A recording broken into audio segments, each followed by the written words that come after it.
La audacia de la esperanza. Reflexiones sobre cómo restaurar el sueño americano. Ha pasado casi una década desde la primera vez que me presenté a unas elecciones a cargo público. Tenía entonces 35 años. Hacía 4 que me había licenciado en Derecho, acababa de casarme y en general me mostraba impaciente ante la vida. Se abrió una vacante en la legislatura de Illinois y muchos de mis amigos me animaron a presentarme, convencidos de que mi trabajo como abogado en defensa de los derechos civiles y la red de contactos que había creado trabajando como organizador comunitario me convertían en un candidato viable.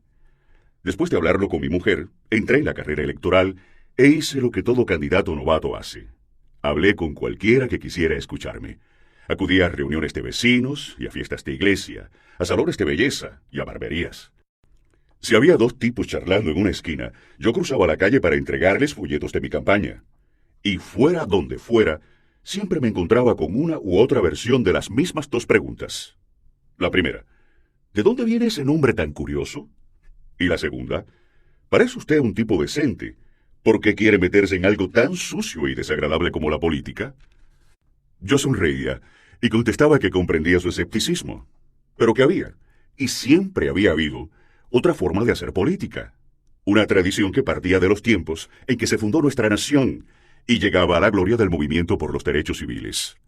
Una tradición basada en la sencilla idea de que lo que le suceda a nuestro vecino no debe sernos indiferente. En la noción básica de que lo que nos une es mucho más importante que lo que nos separa. Y en el convencimiento de que si un número suficiente de personas sienten que esas afirmaciones son verdad y viven según esos preceptos, puede que no resolvamos todos los problemas, pero seguro que podremos avanzar en cosas importantes. Cuando decidí presentarme como candidato al Senado de Estados Unidos, no estaba tan seguro de mí mismo. Según parecía, había acertado al escoger mi carrera. Después de 2 legislaturas en que trabajé con la minoría, los demócratas se hicieron con el control del Senado estatal, lo que hizo posible que se aprobaran muchas de mis propuestas de ley, desde reformas del sistema de pena capital de Illinois hasta una expansión del programa de sanidad pública estatal para niños. Seguía dando clases en la Facultad de Derecho de la Universidad de Chicago, un trabajo con el que disfrutaba enormemente, y me invitaban a menudo a pronunciar conferencias en la ciudad. Conservaba mi independencia, mi buena reputación y mi matrimonio. 3 cosas que, al menos estadísticamente, había arriesgado desde el punto y hora en que puse pie en la capital del estado. Pero esos años se habían cobrado un precio. Supongo que parte de ese precio puede atribuirse a que me fui haciendo mayor. Si presta atención, cada año que pasa establece un contacto más íntimo con todas sus imperfecciones, con esos puntos ciegos y esas formas de pensar recurrentes que puede que sean genéticas o creadas por el entorno, pero que casi con toda seguridad empeorarán con el tiempo, como ese ligero problema al caminar acaba convirtiéndose en un dolor persistente en la cadera. En mi caso, una de esas imperfecciones era una inquietud crónica, una incapacidad para apreciar, no importa lo bien que me fueran las cosas, las bendiciones que la vida me ofrecía. Creo que se trata de un defecto endémico de la vida moderna. Endémico también para el carácter americano. En cualquier caso, fue por esa inquietud por lo que decidí enfrentarme al demócrata que ostentaba el cargo en las elecciones al Congreso del año 2000. Fue una mala decisión y perdí estrepitosamente. Fue la clase de caída que te recuerda que la vida no está obligada a seguir tus planes. En algún punto, sin embargo, llegué a la aceptación de mis límites y, en cierto modo, de mi mortalidad. Me volví a concentrar en el trabajo, en el Senado del Estado, y a disfrutar emprendiendo las reformas e iniciativas que mi cargo me permitió poner en marcha. Pasé más tiempo en casa, vi crecer a mi hija, disfruté de más tiempo con mi mujer y reflexioné sobre mis obligaciones financieras a largo plazo. Hice deporte, leí novelas y llegué a disfrutar sintiendo cómo la Tierra giraba alrededor del Sol y las estaciones se sucedían sin que yo tuviera que hacer nada. Y fue esa aceptación, creo, la que me permitió concebir la absolutamente disparatada idea de presentarme al Senado de los Estados Unidos. Le describí la estrategia a mi esposa diciéndole que era cuestión de ir para arriba o dejarlo, una última oportunidad de poner a prueba mis ideas antes de acomodarme en una vida más calmada, estable y mejor pagada. Y ella, quizá más por piedad que por convencimiento, accedió a esta última campaña, aunque también me dijo que, puesto que ella prefería que nuestra familia llevara una vida tranquila, no necesariamente pensaba votar por mí. No me importaba. Mis expectativas eran muy bajas, lo que me ahorró preocupaciones, y mi credibilidad alta gracias a varios refrendos importantes. Así que me lancé a la campaña con una energía y una alegría que creía perdidas. Contraté a 4 empleados, todos ellos muy listos, de 20 y tantos o 30 y pocos años, y convenientemente baratos. Encontramos una pequeña oficina, imprimimos un rótulo, instalamos líneas de teléfono y varios ordenadores. Yo me pasaba 4 o 5 horas al día llamando a donantes demócratas y tratando de que me devolvieran las llamadas. Celebraba conferencias de prensa a las que no acudía nadie. Nos apuntábamos al desfile anual del Día de San Patricio y nos dieron el mismísimo último puesto del desfile. Así que mis 10 voluntarios y yo desfilamos solo unos pocos pasos por delante de los camiones de basura de la ciudad, saludando a los pocos despistados que seguían en la ruta, mientras los barrenderos recogían la basura y despegaban de las farolas los adhesivos verdes en forma de trébol. La mayor parte del tiempo, no obstante, la pasaba viajando, a menudo conduciendo solo, primero de sala en Chicago, luego de condado en condado y de ciudad en ciudad, y finalmente arriba y abajo por todo el estado, a través de kilómetros y kilómetros de campos de maíz y de judías, y de vías de tren y silos. No fue un proceso eficiente. Al no contar con la maquinaria del Partido Demócrata del Estado, ni con una lista de direcciones postales a las que poder enviar mi propaganda, ni con una estructura potente en Internet, tuve que confiar en que mis amigos o conocidos abrieran las puertas a quien fuera de mi equipo que llegase o que organizase una visita a su iglesia, ayuntamiento, agrupación de bridge o club de rotarios. En ocasiones, después de muchas horas al volante, encontraba solo 2 o 3 personas esperándome sentadas en la mesa de una cocina. En esos casos tenía que tranquilizar a los anfitriones, asegurarles que no había problema en que fuéramos pocos y felicitarles por el refrigerio con el que nos agasajaran. Otras veces asistía a un servicio religioso entero y el pastor se olvidaba de mencionarme. O el líder del sindicato local me daba la palabra justo antes de anunciar que el sindicato había decidido dar su apoyo a algún otro candidato. Pero estuviera con 2 personas o con 50, estuviera cómodamente a la sombra en una de las señoriales mansiones de la orilla norte de Chicago, o en un apartamento sin ascensor del lado oeste de esa ciudad, o en una granja cerca de Bloomington, fuera la gente amable, indiferente, o, en pocas ocasiones, hostil, me esforcé por mantener la boca cerrada y aplicarme en escuchar lo que tenían que decirme.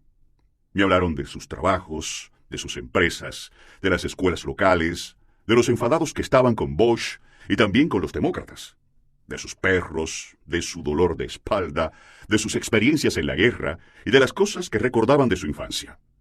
Algunos tenían teorías muy completas para explicar la pérdida de puestos de trabajo en el sector industrial o el alto coste de la asistencia sanitaria. Algunos repetían lo que habían oído decir en el programa de Rush Limbaugh o en la radio pública nacional. Pero la mayoría estaban demasiado ocupados con sus trabajos o sus hijos para prestar atención a la política y hablaban de lo que habían visto con sus propios ojos. Una fábrica que cerraba, un ascenso, una factura de calefacción altísima, su padre en una residencia o los primeros pasos de sus hijos. De aquellos meses de conversaciones no emergió ninguna epifanía deslumbrante. Si acaso lo que me sorprendió es lo modestas que eran las esperanzas de la gente y lo mucho que tenían en común independientemente de su raza, procedencia, religión y clase social.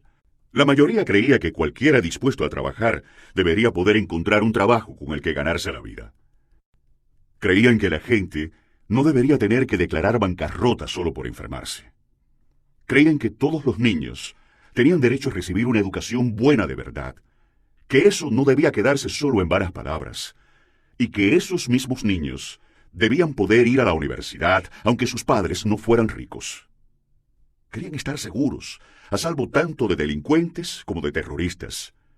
Querían aire limpio, agua limpia y pasar tiempo con sus hijos. Cuando fueran ancianos, querían poder jubilarse con dignidad y respeto. Y eso era básicamente todo. No era pedir demasiado. Y aunque comprendían que les iba a ir bien o mal en la vida según se esforzasen más o menos, aunque no esperaban que el gobierno resolviese todos sus problemas, y aunque, desde luego, no querían que se malgastase el dinero de sus impuestos, creían que el gobierno tenía que poder ayudarles. Les dije que llevaban razón. El gobierno no podía resolver todos sus problemas, pero que simplemente cambiando un poco nuestras prioridades podríamos garantizar que todos los niños tuvieran de verdad la oportunidad de salir adelante en la vida y mejorar nuestra posición ante los desafíos a los que nos enfrentábamos como nación. La mayoría de las veces la gente asentía con la cabeza y preguntaban qué podían hacer ellos para ayudar. Y cuando acababa la reunión y me encontraba otra vez en la carretera, con un mapa abierto sobre el asiento del pasajero, de camino a la siguiente cita, sabía por qué había decidido ser político. Me sentía con ganas de trabajar más duro de lo que había trabajado en toda mi vida. Este libro surge directamente de las conversaciones que mantuve durante la campaña. Mis encuentros con los votantes no solo me confirmaron que el pueblo americano es fundamentalmente decente y honesto, sino que también me recordaron que en el corazón de la experiencia americana existen una serie de ideales que siguen conmoviendo nuestra conciencia colectiva, un conjunto de valores comunes que nos unen a pesar de todas nuestras diferencias, un hilo continuo de esperanza que hace funcionar este improbable experimento que llamamos democracia. Esos valores e ideales no solo se encuentran en las losas de mármol de los monumentos o en los relatos de los libros de historia.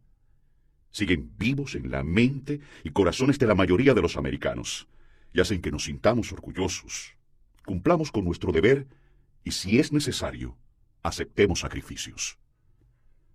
No hace falta ninguna encuesta para saber que la inmensa mayoría de los americanos, sean republicanos, demócratas o independientes, están hartos de la zona muerta en la que se ha convertido la política, en la que intereses que representan a muy pocos tratan de conseguir ventajas y las minorías ideológicas intentan imponer su particular versión de la verdad. Seamos testados rojos o azules, sentimos en nuestra entraña la falta de honestidad, rigor y sentido común del debate político, y nos disgusta lo que parece una retahíla continua de alternativas falsas o idénticas.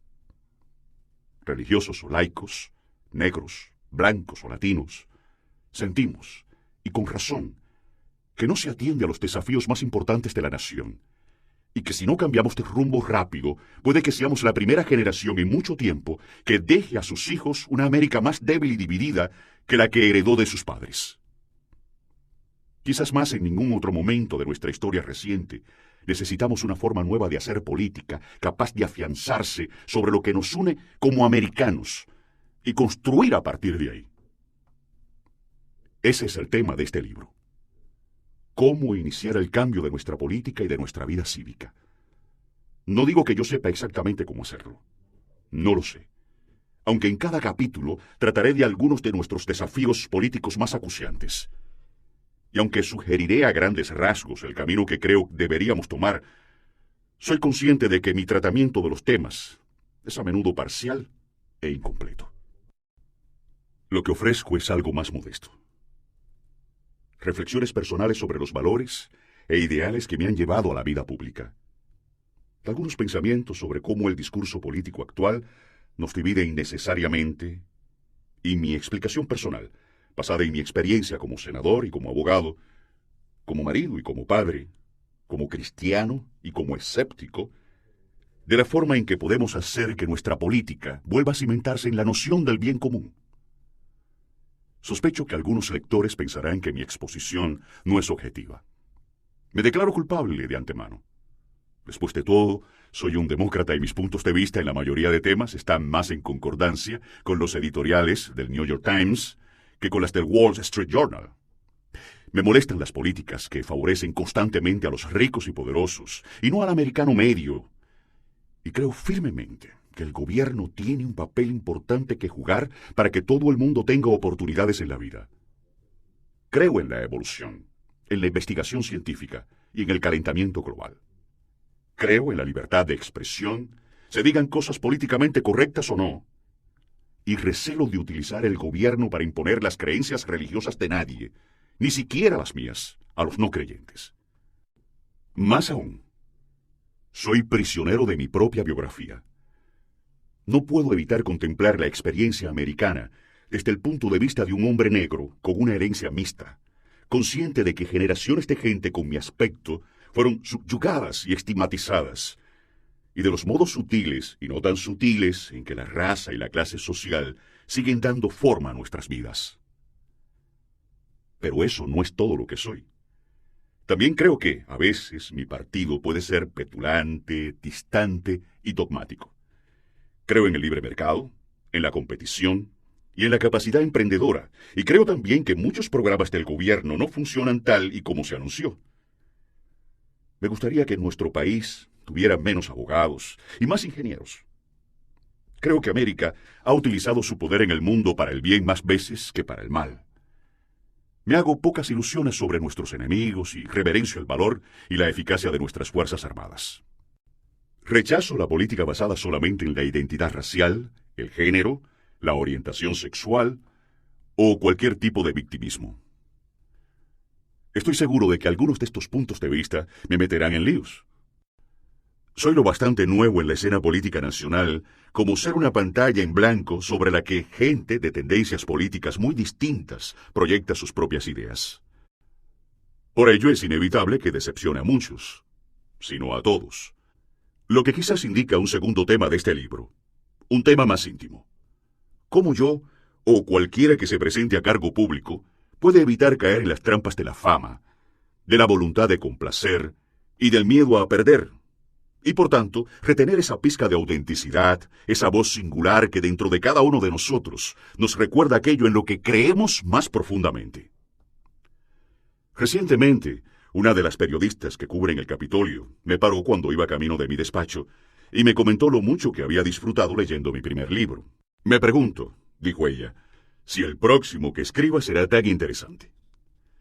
Lo que de verdad quería decir es que se preguntaba si podría ser tan honesto en mi segundo libro como en el primero, ahora que era senador de Estados Unidos. A veces yo también me lo pregunto. Espero que la escritura de este libro me ayude a encontrar la respuesta.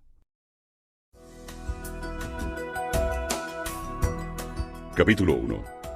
Republicanos y demócratas. La mayoría de los días entro en el Capitolio por el sótano. Me subo a un pequeño tren subterráneo que me lleva desde el edificio Hart, donde está mi despacho, a través de un túnel subterráneo decorado con las banderas y los sellos de los 50 estados. El tren se detiene rechinando y yo sigo mi camino, pasando junto a bulliciosos oficinistas, empleados de mantenimiento y algún ocasional grupo de turistas, hasta el grupo de viejos ascensores que llevan al segundo piso. Al salir, me abro camino entre el enjambre de periodistas que habitualmente se congrega allí, saludo a la policía del Capitolio y a los agentes del servicio secreto, y entro por unas señoriales puertas dobles en la Cámara del Senado de los Estados Unidos. La Cámara del Senado no es el espacio más bello del Capitolio, pero aún así es imponente. Paneles de seda azul y columnas de mármol finamente veteado decoran las paredes de color pardo. Por encima, el techo forma un cremoso óvalo blanco con un águila americana grabada en el centro. A lo largo de la galería de visitantes, los bustos de los primeros 20 vicepresidentes descansan en solemne reposo. En suaves gradas, 100 escritorios de caoba están dispuestos en 4 filas concéntricas con forma de herradura. Algunos de estos escritorios se remontan a 1819, y en todos ellos hay un pequeño receptáculo para tinteros y plumas. Abran el cajón de cualquier escritorio y encontrarán dentro los nombres de los senadores que lo usaron. Taft y Long, Stannis y Kennedy, grabados en la madera o escritos de puño y letra por el propio senador. A veces, cuando estoy en la Cámara, me imagino a Paul Douglas o a Humbert Humphrey en uno de sus escritorios, instando de nuevo a sus colegas a aprobar la legislación sobre derechos civiles, o a John McCarthy, unos pocos escritorios más allá, pasando el pulgar por una lista, dispuesto a empezar a leer nombres, o a LBJ, moviéndose por los pasillos, agarrando solapas y reuniendo votos. En ocasiones me acerco al escritorio en el que una vez se sentara Daniel Webster y lo imagino levantándose ante la abarrotada galería y sus colegas para, con fuego en los ojos, defender con voz de trueno a la Unión contra las fuerzas secesionistas. Recuerdo el 4 de enero de 2005, envuelto en una bella bruma. Fue el día en que un tercio del Senado y yo juramos al cargo como miembros del 109 Congreso. Brillaba el sol en un día anormalmente agradable, Mi familia y amigos habían acudido desde Illinois, Hawái, Londres y Kenia, y estaban en la abarrotada galería de visitantes del Senado, aplaudiendo cuando mis colegas y yo nos pusimos de pie junto a la tarima de mármol y levantamos la mano derecha para jurar el cargo. En la antigua Cámara del Senado, me reuní con mi esposa Michelle y nuestras 2 hijas para una recreación de la ceremonia y una sesión de fotos con el vicepresidente Cheney. Como era de esperar, Malia, que entonces tenía 6 años, le dio la mano recatadamente al vicepresidente, mientras que Sacha, que solo tenía 3, prefirió hacer palmaditas con él y luego girarse y saludar a las cámaras. A los visitantes que acudieron al Capitolio les debió parecer un día de sonrisas y gracias, de pompa y decoro. Pero aunque todo Washington mostraba entonces su mejor cara, haciendo una pausa colectiva para reafirmar la continuidad de nuestra democracia, seguía habiendo cierta estática en el aire, una sensación de que aquello no iba a durar. Después de que la familia y los amigos volvieran a casa, después de que terminaran las recepciones y el sol se envolviera otra vez en el sudario de invierno, lo que permaneció en la ciudad fue la certeza de un único y al parecer inalterable hecho. El país estaba dividido y por tanto Washington estaba dividido, más dividido políticamente que en ningún otro momento desde antes de la Segunda Guerra Mundial. Tanto las elecciones a la presidencia como varias mediciones estadísticas parecían apoyar la opinión general. En todo el espectro de temas, los americanos estaban en desacuerdo. Disentían sobre Irak, sobre los impuestos, sobre el aborto, las armas, los 10 mandamientos, sobre el matrimonio gay, sobre la inmigración, sobre comercio, sobre educación, sobre el medio ambiente, sobre el tamaño del gobierno y sobre el papel de los tribunales. No solo no nos poníamos de acuerdo, sino que disentíamos vehementemente. Y ambos bandos tenían elementos radicales que lanzaban todo tipo de invectivas contra sus oponentes sin que nadie les contuviera. Disentíamos respecto al alcance de nuestras diferencias, respecto a la naturaleza de esas diferencias y respecto a las razones por las que teníamos esas diferencias. Todo se podía discutir, fuera la causa del cambio climático o el hecho mismo del cambio climático, el tamaño del déficit o los culpables de que el déficit existiera. Nada de esto supuso una sorpresa para mí. Aunque desde la distancia había seguido las cada vez más cruentas batallas políticas de Washington, Irán-Contra y Ollie North, la nominación de Bork y Willie Horton, Clarence Thomas y Anita Hill, la elección de Clinton y la revolución de Gingrich, Whitewater y la investigación de Starr, el cierre del gobierno y el impeachment, las papeletas mal perforadas y Bush versus Gore, como el resto del público, vi cómo la cultura de la campaña electoral se metastizaba en todo el cuerpo político y cómo surgía toda una industria del insulto, perpetuo y de algún modo rentable, que se hacía con el dominio de la televisión por cable, los debates de la radio y la lista de más vendidos del New York Times. Durante 8 años en la legislatura de Illinois, había visto cómo se jugaba ahora el juego. Para cuando llegué a Springfield, en 1997, la mayoría republicana del Senado de Illinois había adoptado las mismas reglas que utilizaba Gingrich para mantener un control absoluto sobre la Cámara de Representantes de Estados Unidos. Privados de la capacidad de conseguir no ya que se debatiera, sino que tan solo se aprobase la más modesta enmienda, los demócratas gritaban, chillaban y despotricaban, y luego veían con impotencia cómo los republicanos aprobaban enormes recortes de impuestos para las empresas, apretaban las tuercas a los trabajadores o eliminaban servicios sociales. Con el tiempo, una furia implacable se extendió por el caucus demócrata y mis colegas tomaron nota de todos y cada uno de los abusos y desaires del Partido Republicano. 6 años después, los demócratas se hicieron con el control de la Cámara y a los republicanos no les fue mejor como oposición. Algunos de los más veteranos recordaban con nostalgia los días en que republicanos y demócratas quedaban por las noches para cenar y llegaban a acuerdos frente a unos buenos bistec y fumando unos cigarros puros. Pero incluso los veteranos olvidaban pronto esos recuerdos en cuanto se encontraban en el punto de mira de los operativos políticos del otro bando, que inundaban sus distritos con cartas acusándoles de malversación, corrupción, incompetencia y bajeza moral. No digo que yo fuera un testigo inocente de todo esto. Entendía la política como un deporte de contacto y, por tanto, no me importaban ni los habituales codazos ni el esporádico golpe bajo. Pero mi distrito era totalmente demócrata, y eso me ahorró los peores ataques republicanos. En ocasiones me asociaba incluso con mis colegas más conservadores para trabajar en alguna propuesta de ley, y jugando una partida de póker o bebiendo cerveza, podíamos llegar a admitir que teníamos más en común de lo que decíamos públicamente.